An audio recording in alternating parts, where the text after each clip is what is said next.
Oh, no. Look at me. I'm still playing the match game music. Jeez. Epic failure. Gossiping. That's right. Welcome back here to the Two Guys Named Chris show. I know what you're thinking. Are we playing match game again? We're not. No. I'm sitting here disc jockey jaw jacking because I got BB Shea in here Just going. Gossiping like a hen.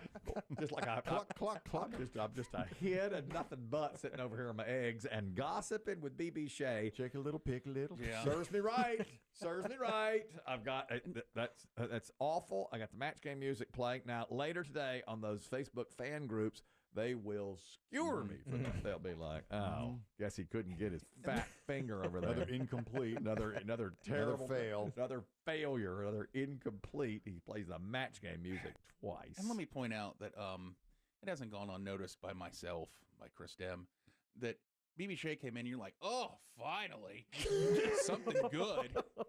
As we've been sitting across from you for hours listening to you go, oh, I can't pickle. oh, Gene Hackman's kids. Oh.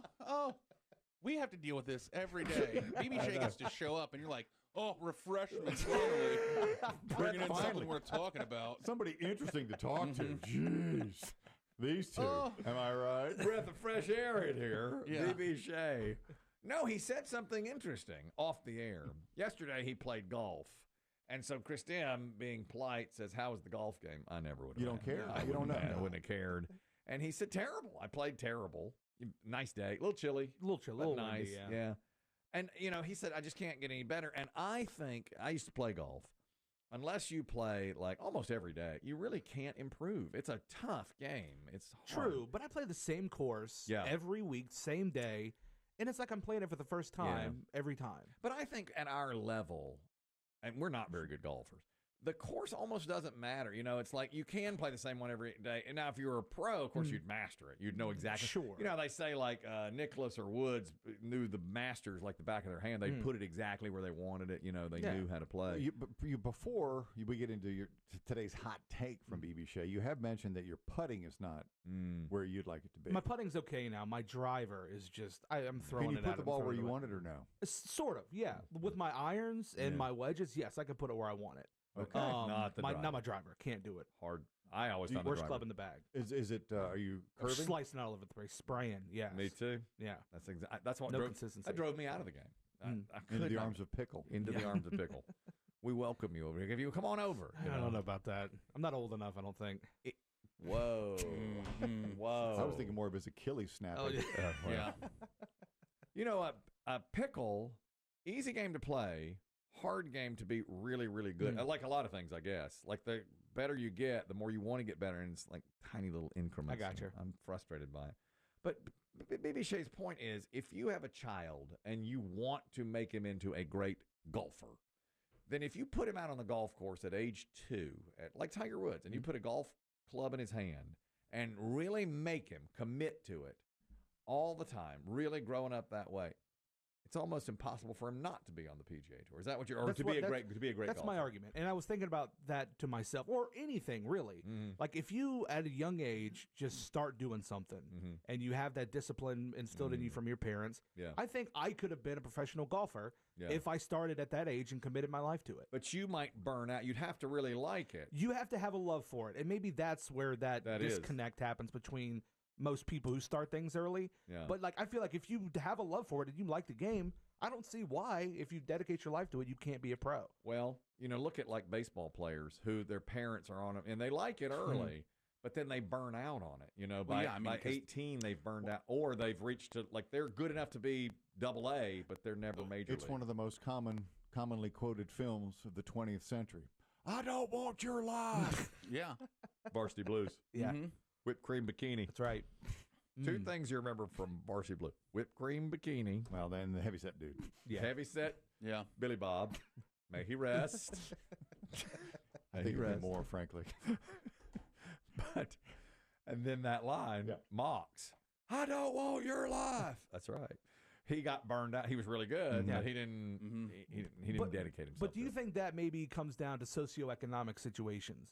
Like for example, the difference between LeBron James and Bronny James. Bronny James had every opportunity growing up, and he's in the NBA. He's a fine basketball player, but his dad, not a great life growing up, and then became the greatest basketball player of all time. But some of it, you're just born with natural talent. True, and I agree with that. But do you think, like, coming up that mindset, like, oh, I need to be great. I need this to have a better life. I saw Shannon Sharp interviewed once, and they didn't have it. They had nothing. I mean, he was as poor as you can get, but he was a pretty good football player, and he was like, I've got to make myself great because I've got to get to the NFL. And his brother too. Yeah, Sterling, was a same way. superstar. And he followed in the footsteps of his brother. He's like, my brother showed me how to do it, and he knew they were dirt poor. Dennis Rodman was mopping floors in an airport when he wound up going to the But Bulls. there's plenty of stories of people think it's the way out, and it isn't. Oh yeah. Well, you can't. I mean, sometimes you just have enough talent, and baseball in particular, to get to the minor league level, but no further, or high school or college level, but no further. Well, see, that's why I think golf is an outlier, is because, when you play in the NBA, there's obviously physical requirements to be successful. Yeah. Golf, I mean, there's all shapes and sizes out there, like True. John Daly to Tiger Woods. Yeah. But the difference, I mean, a great golfer shoots 75 most of the time, let's say. He's never going to sniff the PGA Tour, and you got to, the difference between shooting 75 consistently to 70 consistently is an enormous difference, And golf is like, if you change your club a millimeter, suddenly it's a different shot. Very nuanced. I saw a thing with Nick Faldo once when he was being interviewed, and when he was a kid, like 12, 13, when he really got committed, like you're saying, he would get up in the morning, play 2 hours. He had 2 hours on the range, play 18, have lunch, play another 18, come back, have dinner, and hit 2 more hours on the range. So he was up from like 6 a.m. to 8 p.m. playing 36 holes and 4 hours on the range. Wow. Yeah, see, I think of golf as just repetitive motion. That's true, yeah. More so than, no, it doesn't even matter the course. It's just that repetitive motion over and over and over until your body locks into it. But it almost seems like that's also the sport where, because it's just you in the course, your mental game. Yeah, can fall apart that's where fast. Tiger, you got to have that too. Tiger was so good mentally. Well, you know my stance on what ruined Tiger. Poon. That's wife. He was great when he got the poon. Oh, the ex-wife. When he was sleeping with all those Hooters and Perkins waitresses. I mean, he was winning. He could not be stopped. The wife found out, ruined it. That's what he went. That Thanksgiving was pretty rough. Yeah. After that. After they found out, because he had to pretend to be somebody he wasn't now. He had to pretend to be. Is it like 13 majors pre that event and 2 after, something like that? He would win a major, go to Perkins, get a dinner, and you know what, and he'd be on his way to the next one. Well, he's raised that way. Yeah, truly. You watch that documentary. That's BB Shea's that's what point. he knows, Dang, I could sit and talk to you for an hour. What a breath of fresh air in here. And I'm telling you, if Tiger ever heard my take behind closed doors, he'd fist bump me. He'd be like, he's absolutely 1,000% right. Well, neither one of you could get up and walk across the floor to fist bump Not each right other. now. You could tap canes. Yeah. We're both recovering. You got my cane? You got my cane? Give me my cane. The two of you. Great take, BB Shea. Thank you.